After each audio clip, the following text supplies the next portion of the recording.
So I just got this truck, 2019 250 with the 6.7 diesel Power Stroke, and I've had the truck for almost a month now, and I noticed they had some noises, so I took it back to the dealer.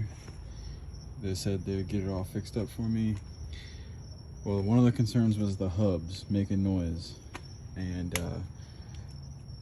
I don't know. Can you tell me what can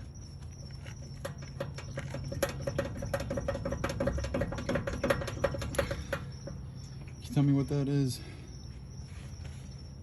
I just got it back from the dealer, and it almost actually seems worse. But yeah.